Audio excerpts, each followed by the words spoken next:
दुपट्टा। घर आकर उसने अपने माता पिता से झूठ मूठ ही कह दिया कि उसकी बहन तो अपने ननिहाल में कुशलपूर्वक है।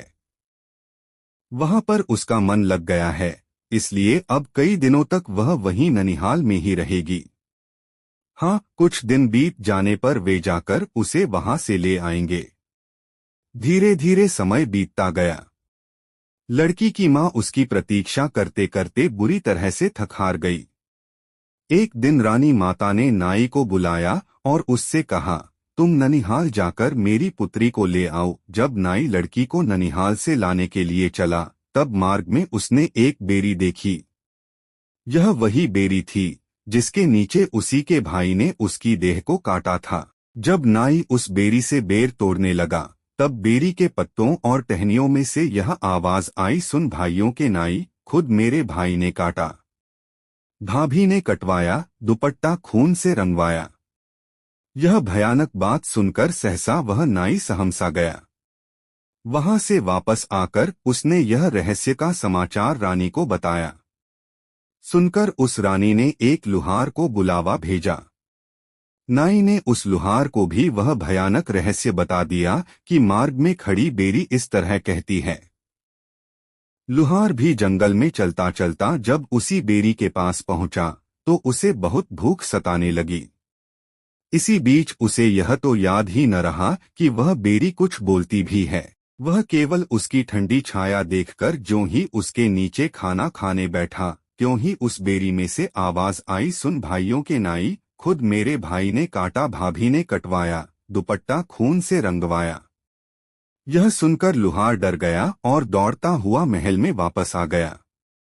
उसने बेरी से ज्ञात हुई वह सारी बात रानी को बताई। अब रानी ने एक बढ़ी को वह बेरी ही काटने के लिए वहां भेजा। उसका आदेश पाकर वह बढ़ी बेरी काटने के लिए महल से चल पड़ा। जब वह बेरी के पास पहुंचा, तो बेरी में से फिर से आवाज आई, सुन भाइयों के नाई, खुद मेरे भाई ने काटा। भाभी ने कटवाया, दुपट्टा खून से रंगवाया। जब उसने भी यह आवाज सुनी, तो पहले तो वह बहुत डर गया और वहां से तुरंत वापस भागने की सोचने लगा। फिर कुछ देर तक मन ही मन सोचकर, धैर्य रखकर वह बढ़ी उस बेरी के पास गया। अब उसने उसे हिम्मत करके अपनी तेज कुल्हाड़ी से काटकर परे फेंक दिया। ठीक उसी समय वहां से एक साधु महात्मा गुजर रहे थे। उन्होंने उस बढ़ी से कहा, यदि तुम इसमें से थोड़ी सी लकड़ी मुझे दे दो तो मैं अपने लिए इसकी एक वीणा बना लूंगा। बढ़ी ने कहा, महाराज, आपको जितनी लकड़ी की भी आवश्यकता हो, इस कटी हुई बेरी में से खुशी खुशी ले सकते हैं। साधु ने उसके कहे अनुसार उस बेरी में से केवल थोड़ी सी ही लकड़ी ली और उस लकड़ी से वहीं पर एक सुंदर सी वीणा बना ली।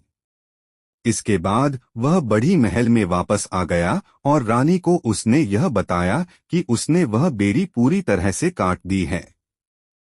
हाँ, उस बेरी की थोड़ी सी लकड़ी लेकर एक साधु महात्मा ने अपने लिए एक वीणा अवश्य बना ली है। धीरे धीरे समय बीतता गया। कुछ दिनों के पश्चात वही साधु वीणा बजाता हुआ उसी शहर में आ गया। वह वीणा अपने आप बजना आरंभ कर देती थी। वह साधु लोगों से भिक्षा लेता हुआ आगे ही आगे चला जा रहा था। जब साधु लड़की के भाइयों के पास पहुंचा, तो उस सुंदर वीणा में से सहसा यह आवाज आई, बज बज बज बज मेरी वीणा छानगी मैं खड़ी भाभी तेरे द्वार, भाभी उठ भिक्षा डाल। यह सुनकर लड़की की भाभी ने मोतियों की थाली भरकर उसे भिक्षा डाल दी। ऐसे ही साधु छहों भाइयों के घर गया और सभी ने मोतियों के थाल के साथ साथ और बहुत कुछ उसको भिक्षा में दिया। धन्यवाद। पूरा वीडियो देखने के लिए। आपको वीडियो अच्छा लगा हो तो प्लीज इसे लाइक करें, शेयर करें और चैनल सब्सक्राइब करें।